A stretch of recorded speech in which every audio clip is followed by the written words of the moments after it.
Good morning, and happy Friday, friends, family, viewers. Welcome to another Zoom In with Zack. I'm excited for today's show. I have a good friend of mine that I can't wait to introduce you to. But I wanted to start things off with this quote here, and I apologize, I couldn't find who it was accredited to. But it's inclusion is not bringing people into what already exists. It is making a new space and a better space for everyone. So I just wanted to share that with folks. As you know, I'm in the diversity, equity, and inclusion space. And I really love this quote. And I want to always, of course, share some insights and words of wisdom to folks on Zoom In with Zack every time we have a show. But without further ado, let's get into it. Let's get this Friday show rolling. And again, welcome to Zoom In with Zack.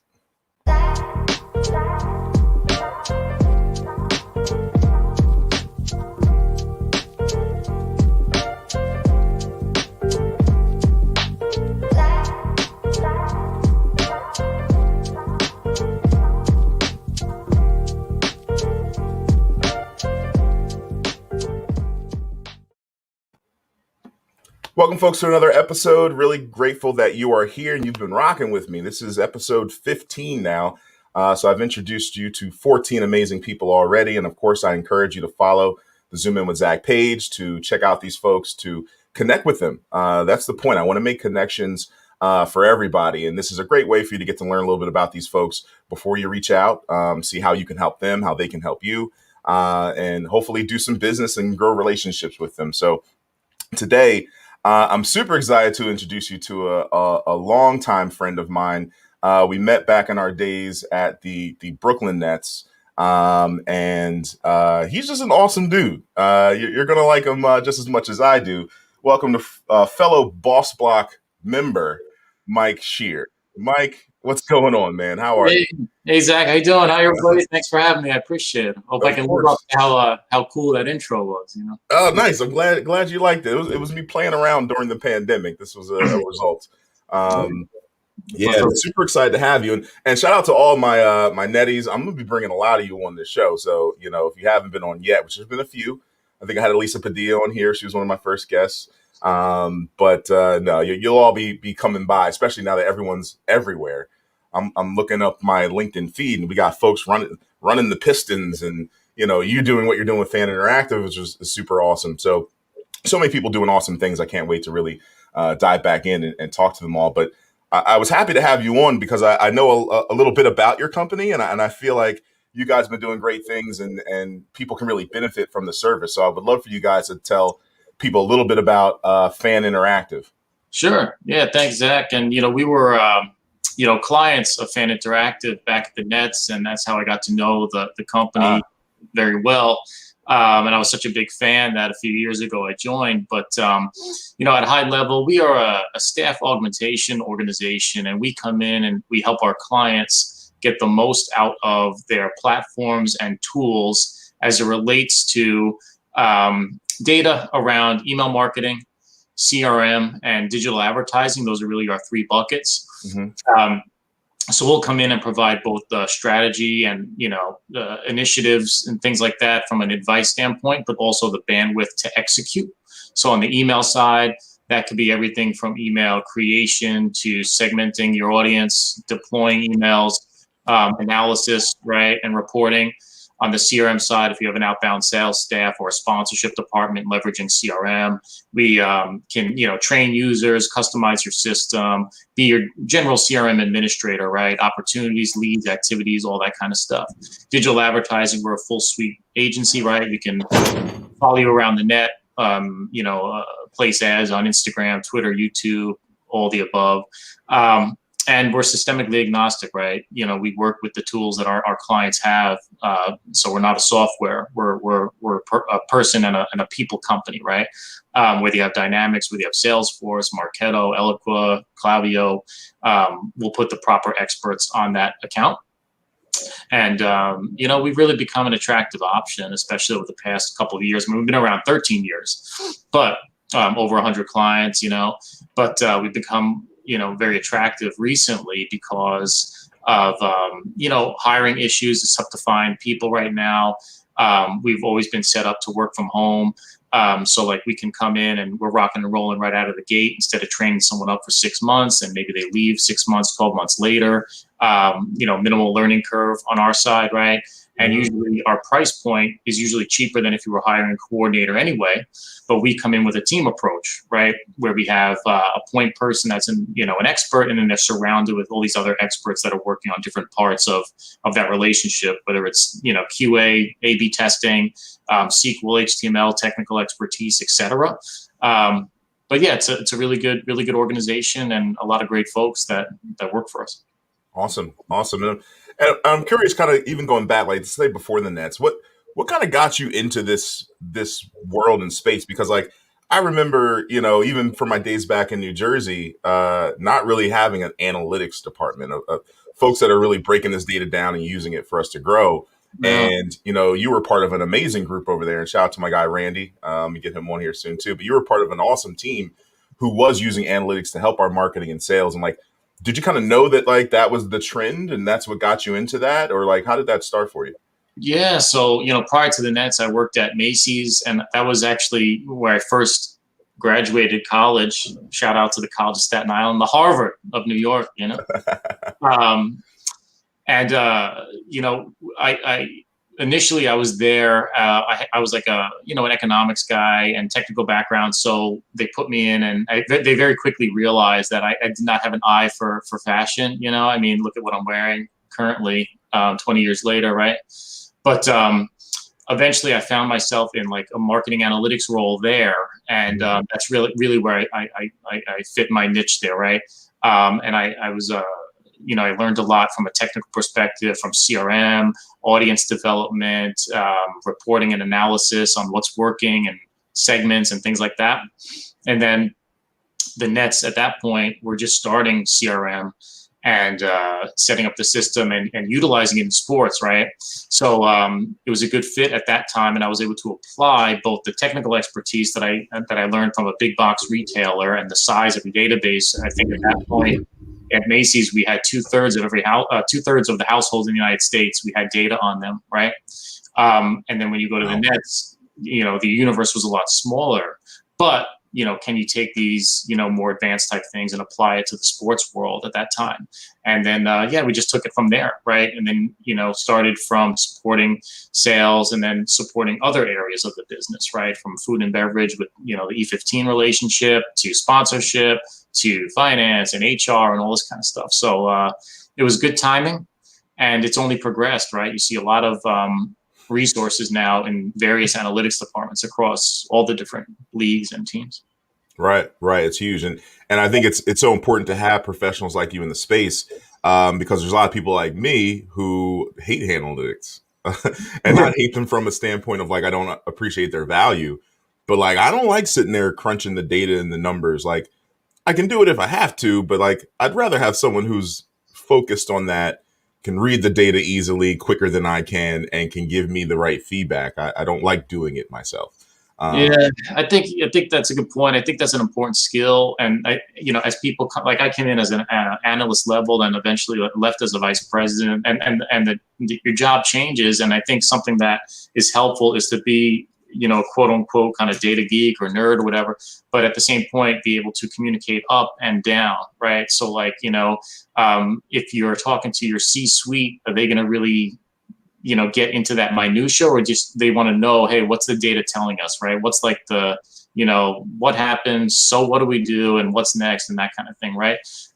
Versus really, you might be talking to your team of folks that are building models and whatever, and they want to get the real nitty gritty from you, right? So, I think those are important traits to at least think about as you're, living in that world.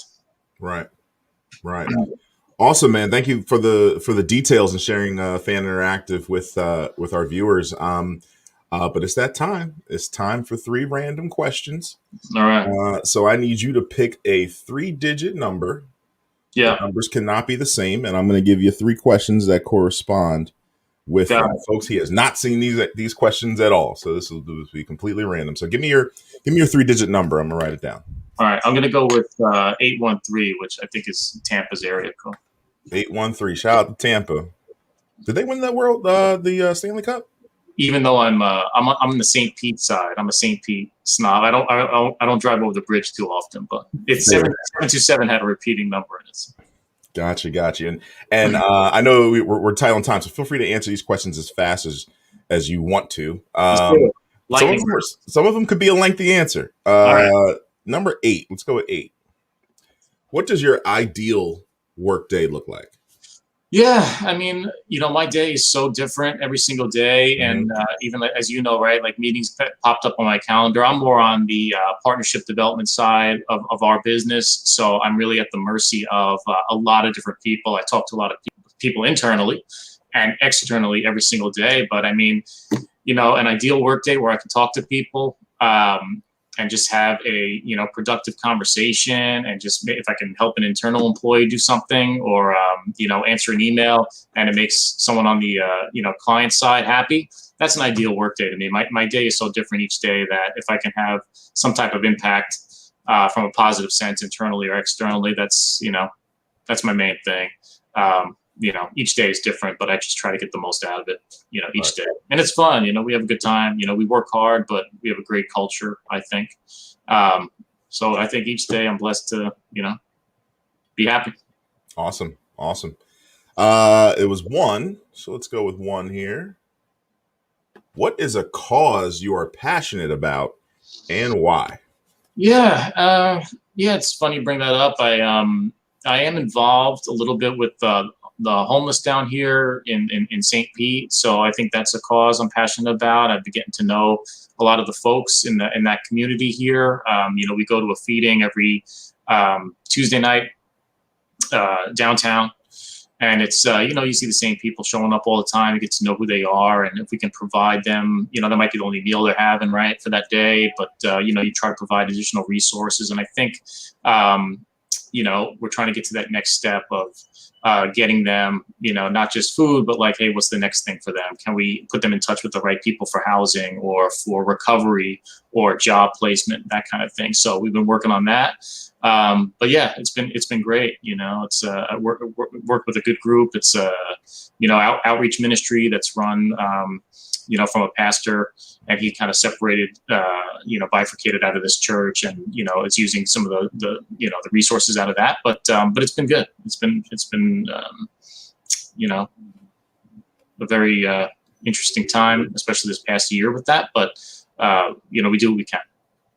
Awesome. And final question, you had number 8. I'm sorry, number 3. Looking ahead, what's something major you hope to accomplish in the next 2 years? And this can be business, personal, whatever you choose.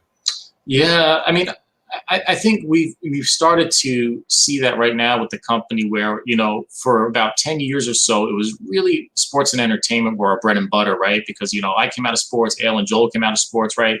Who's our CEO and COO respectively, and the business really grew out of that network.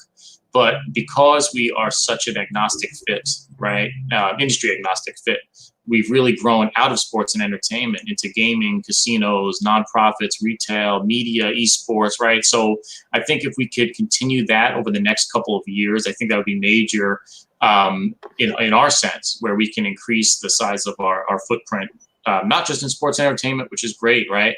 And we definitely know that model, but outside of that as well, and really start getting some recognizable brands and industries that normally we wouldn't, going back 10 years. So I think if I can handle that over the next couple of years, I think that'd be great for the organization. And if we can get some more people hired and make an impact with a lot of other and help all these clients, I think that's also a major for us. Awesome. Great answers, man. You know what, Mike? One thing I also love about you is you have a great sort of like vibe when you talk to someone, and you're able to like give them very direct answers. You're not really like, you're very sure of what you're telling people, and it's a comforting feeling when talking to you. I'm just like, Mike just puts me at peace. Like if you wanted to just like do voiceovers for books, or like maybe like if you were a yoga instructor or something, like all that would just be like a soothing vibe. I was like, I like Mike. You know. I appreciate it. I appreciate it. I think on the voiceovers, my Staten Island accent might come out too much. You know, there were some words, you know, even down here, some folks are like, what are you talking about? But no, I appreciate it. And likewise, Zach, I always enjoy talking to you, even going back to the Brooklyn days. So, you know, I appreciate it for sure. Awesome. Folks, and thanks for the shout out, Kirk. Folks, again, please feel free to continue to tune in. There's Zoomin with Zack LinkedIn showcase page. So make sure you click that. You'll get to get updates on all the guests we have on there. I also have this on the Rebel Hill Productions YouTube page. So again, great people to tap into. I have a lot of guests lined up for August. We might have 8 or 9 of these in August. So it's going to be a fun month. But again, if you want to be a guest, you can always email me at info@Rebel Hill Consulting, or if you just want to schedule a one-on-one and talk about doing anything, even producing a show like this for yourself, just reach me there. But this is all the time we have for today. I'm going to let Mike close it out, and I look forward to seeing you guys on the next episode. Everyone have a wonderful weekend. Yeah, thanks to the millions watching at home and all the sponsors for supporting us today. No, but thanks, Zach, for having me. And like, you know, like Zach said, if anyone gets stuck in the areas of, you know, CRM, you need bandwidth, having trouble hiring, or just, you know, yeah, you need some more hands on deck, or email marketing as well. You know, you got a lot to send out. Maybe your business has picked up, but your headcount levels haven't since last year. Give us a shout. You know, we'd love to chat, and even if there's not something to do together formally, you know, we're more than happy to share kind of what we've seen as best practices and things like that, just in order to help our peers in various industries. So feel free to reach out, you know, faninteractive.com or mshear@faninteractive.com. Shoot me a note or hit me up on LinkedIn. I'm an open book. You know, I try to get back to everybody quickly. You know, so I appreciate it. And thanks for having me, Zach.